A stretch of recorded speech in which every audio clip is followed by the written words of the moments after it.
we are at about slightly less than 20% of the requirements globally. That, as a country, we have to bridge.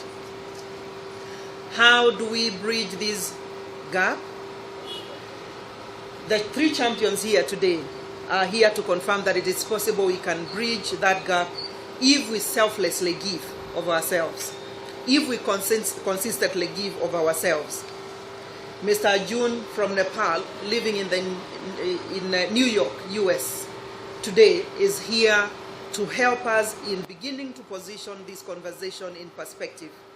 He is here to call on a partnership and advocacy that we will carry on from here. Aisha and Sanya are here to also confirm, in their ways, in their different ways and means, wherever they have been, they have given freely of their blood, but they have also influenced communities where they live.